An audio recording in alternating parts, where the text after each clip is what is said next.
Okay, we are now out in the shop.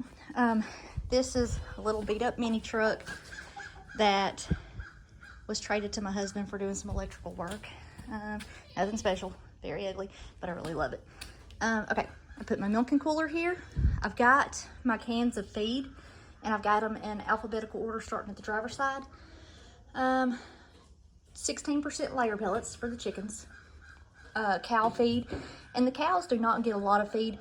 They only get enough feed to make them keep coming up every morning, so I can count them, look them over, check them out.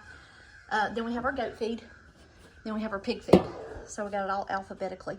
I've got a bucket in here for water, pig food, and I had to do 2 buckets. I added another bucket yesterday because the mash that I use for the pigs, which I'll show you later, putting water in it made it really, really heavy for me to tote.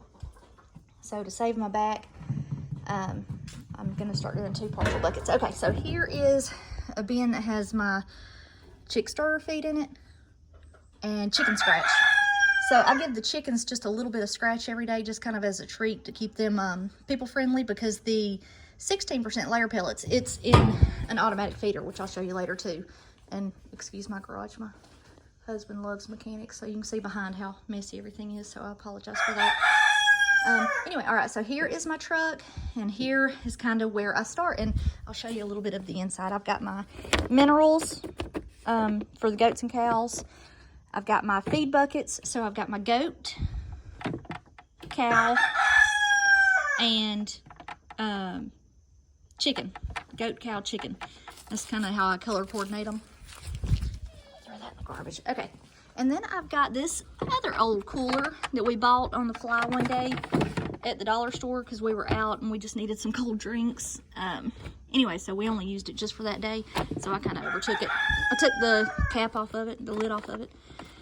I've got my gloves for whenever I check hooves. I've got one goat that I bought 3-4 weeks ago that had her hooves were awful.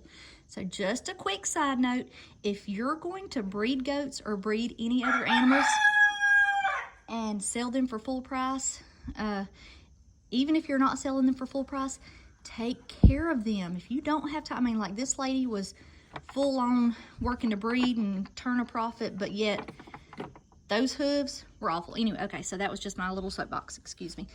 I've got my brush in here, and I'll show you all this once I get up to the goats. This cleans the poop, because they love to stand on the goat milker. This cleans the poop off of it before I get started.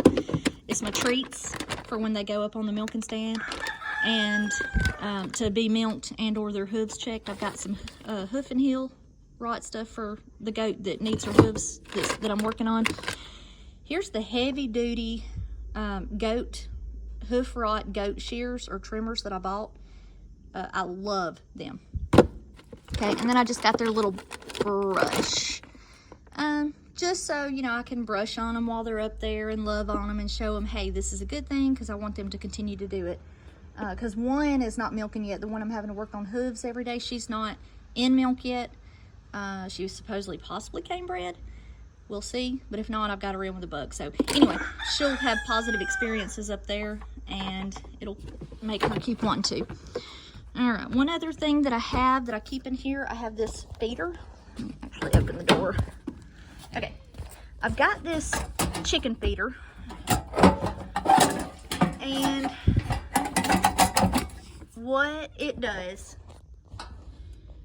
I really need to save it for another video. I keep it swapped out with another chicken feeder. Like, I'll fill it up and I'll swap it with another one where I have my chicks. That's really for another video. So, okay, anyway. So this is basically everything I have on my truck. So I'll get her started and we'll head up to the goats and I'll show you that process.